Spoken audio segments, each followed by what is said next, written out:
conseiller régional, Madame la première vice-présidente de Loos-la-Brocéliande Communauté, Mesdames et Messieurs les architectes, les entrepreneurs qui ont travaillé à cette réalisation, Mesdames les gestionnaires de Solia qui nous ont assistés sur la maîtrise d'ouvrage et désormais sur la gestion de ces logements, Mesdames et Messieurs les agents municipaux, chers collègues adjoints et conseillers municipaux, chers habitants des logements, chères concitoyennes, chers concitoyens. Permettez-moi tout d'abord d'excuser. Alors la liste est vraiment longue, hein, on est le 20 juin et il y a pas mal de manifestations l'été approchant. Donc permettez-moi d'excuser Monsieur le secrétaire général, Madame la sous-préfète et secrétaire générale adjointe, Mesdames et Messieurs les sénateurs, Monsieur le président du département et Madame la conseillère départementale, Mesdames et Messieurs les maires et conseillers municipaux et toutes les personnes retenues donc par d'autres obligations. Avec les membres de l'équipe municipale, je tiens à sincèrement vous remercier de votre présence pour inaugurer ces équipements fraîchement réhabilités que sont les deux logements, donc le studio et le T4, que vous pouvez voir ici en photo, ainsi que les toilettes publiques. Donc à croire que c'est l'innovation. Ce projet rassemble en effet deux opérations en une, afin de remettre aux normes et en conformité des équipements qui commençaient à vieillir. Le but est bien de rendre la commune attractive, et dans des communes comme les nôtres, même s'il n'y a pas que le bourg, et qu'il existe aussi bien des villages, ce sont bien les logements et les équipements décents qui nous rendent attractifs et qui permettent d'accueillir une population toujours plus en recherche de logements de qualité et d'équipements conformes aux dernières normes. Le logement, notamment le logement social, joue un rôle crucial dans la mixité et le développement durable, et notre équipe municipale en est particulièrement soucieuse pour apporter à nos familles et à nos jeunes des possibilités de logement dignes, condition indispensable au développement de notre territoire et des offres d'emploi qui s'y trouvent. Bien que nous ne sommes pas concernés par la loi SRU, donc qui impose 20% de logements sociaux dans les communes de plus de 3500 habitants, la loi de 2007 vient renforcer fondamentalement le droit au logement. Il faut bien constater que les logements sociaux, souvent connotés péjorativement, correspondent tout de même à une solution de logement pour plus de 70% des Français. Ils sont un levier d'équité face au droit de disposer d'un toit, mais aussi d'équité environnementale. Malgré le désengagement de certains opérateurs, je ne désespère pas que les bailleurs puissent, par ces exemples, se saisir des opportunités de logements vacants dans nos campagnes. S'ils ne viennent pas, j'invite sincèrement mes collègues élus à se lancer et devenir les bailleurs de leur foncier.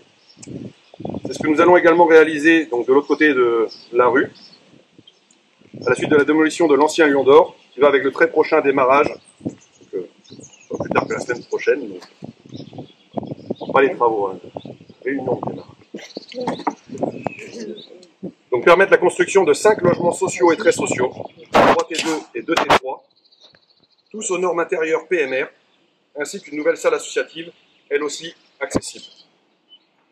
Il est donc possible, dans nos villages ruraux, de lutter contre la vacance, mais il est également possible d'envisager des réhabilitations dans un cadre de développement durable avec des prestations de qualité, ce qui nous a permis, par exemple ici, d'intégrer dans cet ensemble, quand même assez ancien, un système de chauffage par pompe à chaleur intégré dans les combles, qui était inutilisé au-dessus des toilettes publiques, et ainsi permettre de garder pour les locataires une habitabilité et de moindres nuisances dans les logements.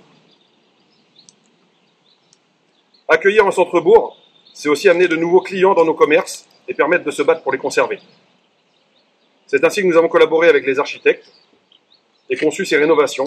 En effet, ce projet vient du fait du départ du locataire du T4 et de la récupération du logement quasi concomitante, donc qui est occupé par une entreprise et qui utilisait le studio donc, comme bureau, mais qui malheureusement a été contraint à la fermeture. Les toilettes, eux, étaient régulièrement fermées, du fait de leur état difficilement nettoyable, voire même dégradé. Le constat était simple, nous devions réhabiliter. C'était un peu de boulot. Nous sommes donc mis autour de la table. Sans changer l'ossature du bâtiment, il a été nécessaire de réfléchir à l'intégration des nouveaux équipements, de rendre les toilettes publiques accessibles à tous, mais aussi de rafraîchir l'entrée du bourg en effectuant un ravalement des façades tout en réaménageant les espaces de parking.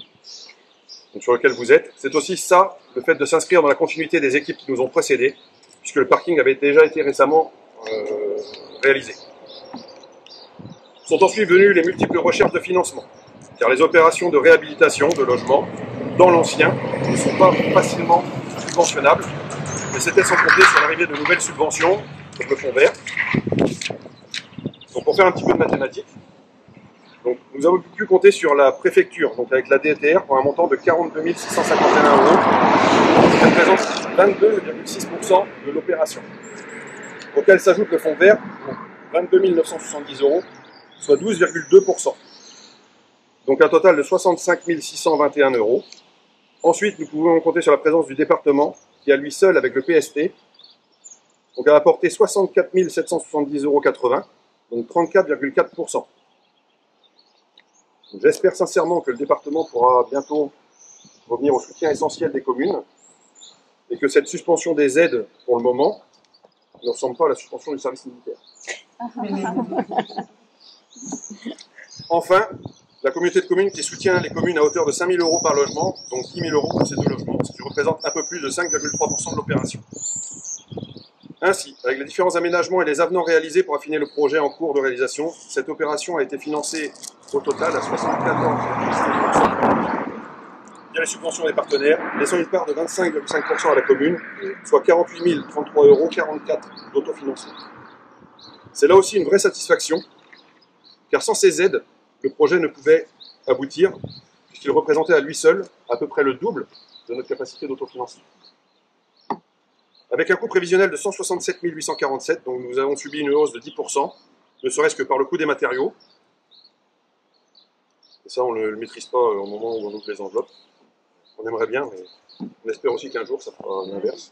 Normalement, on aura peut-être une bonne nouvelle sur le prochain dossier.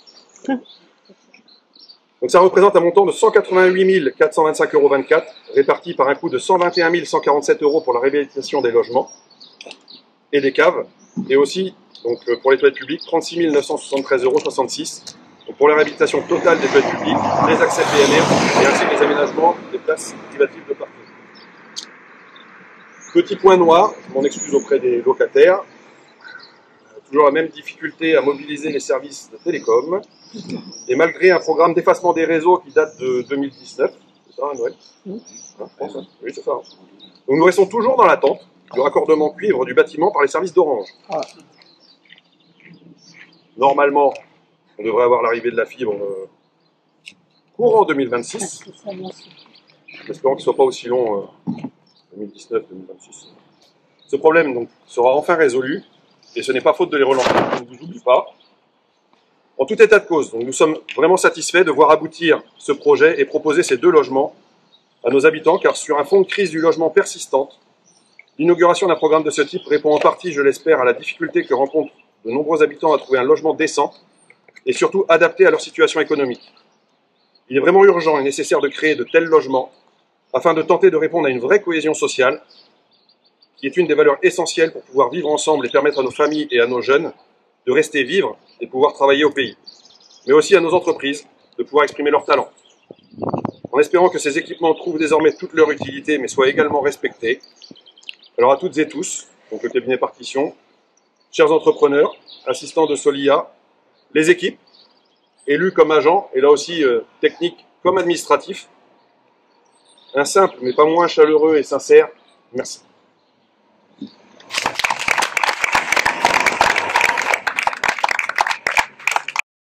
Un petit mot pour remercier l'équipe municipale d'avoir lancé cette opération. C'est vrai que c'est pas forcément de notre ressort en tant qu'élus municipaux. On compte beaucoup sur les bailleurs sociaux. Or, on s'aperçoit effectivement, comme tu le disais, qu'ils ne viennent pas, du moins ils ne viennent pas sur la partie plutôt rurale du département, malgré les différents appels qui ont été faits. Donc oui, il faut encourager les initiatives communales, il faut aussi avoir les moyens financiers de le faire. Alors là, c'est une opération et félicitations parce que c'est extrêmement bien financé. Je ne sais pas comment seront les prochaines opérations au vu de la rareté des subventions publiques pour les années à venir, mais en tout cas, voilà, on ne peut que se féliciter. Sur le territoire de Loust-à-Brocéliande communauté, sur 9 dossiers de demande de logement en logement social, on peut répondre seulement à une demande sur les 9. Donc ça montre bien le déficit de logement abordable que nous avons sur le territoire, donc il faut absolument s'en saisir. Je crois que ça restera la priorité des priorités pour les années à venir. Donc bravo à vous, et surtout ce n'est que le début du coup, puisqu'il y a la prochaine opération. On aura plaisir à venir l'inaugurer également, et j'imagine que les logements ont vite été occupés avec beaucoup de demandes. Voilà. Donc voilà, félicitations à vous en tout cas, et puis bonne continuation à Caro, et merci aux élus pour leur investissement.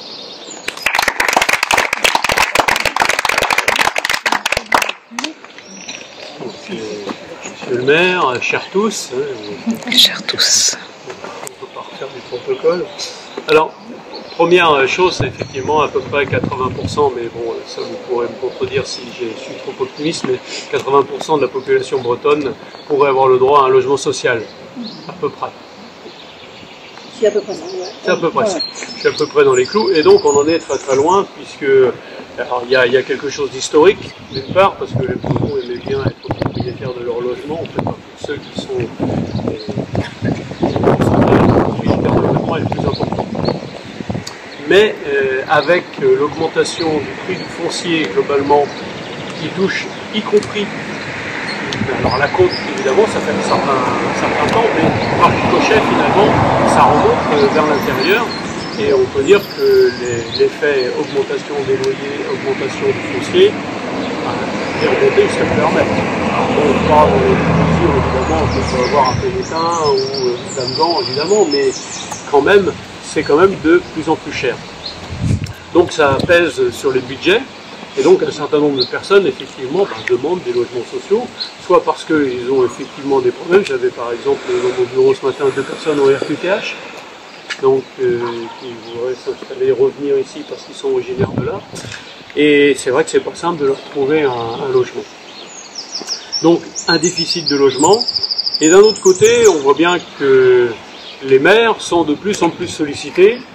Finalement, j'ai l'impression de retrouver les maires deviennent quelque part un peu comme l'État dans leur commune. Avant, ils ne s'occupaient pas de logement, ils ne s'occupaient pas de médecine, ils ne s'occupaient pas de commerce. Enfin, il y avait plein de choses où les maires ne s'en occupaient pas, soit ça marchait tout seul, soit c'est la préfecture qui s'en occupait. Aujourd'hui, on peut dire que quelque part, on demande aux maires de s'occuper de tout.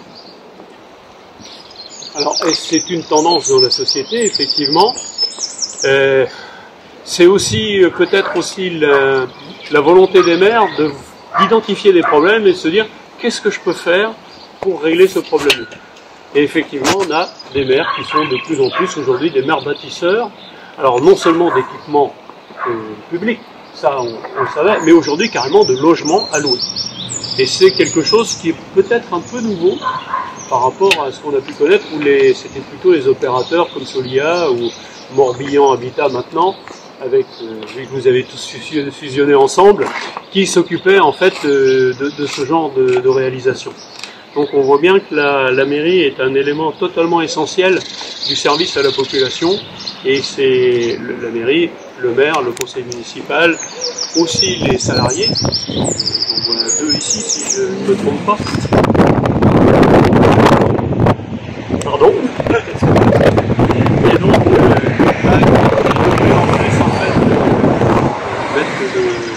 pour des services qui sont globaux pour le bien-être des habitants.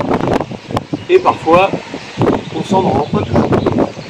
Donc je crois qu'il faut le dire, parce que c'est pas simple d'être maire aujourd'hui, la réglementation est de plus en plus complexe, avec un État central qui aime bien penser les choses à partir de Paris et qui dit après, bon ben voilà, vous allez faire telle chose, de telle façon, et voilà, on vous donnera tant d'argent, mais pas plus, débrouillez-vous. En gros, c'est un peu comme ça que ça se passe quand même. La libre administration des collectivités locales est quand même bien limitée, mais comme c'est marqué dans la Constitution, les collectivités s'administrent librement dans le cadre de la loi.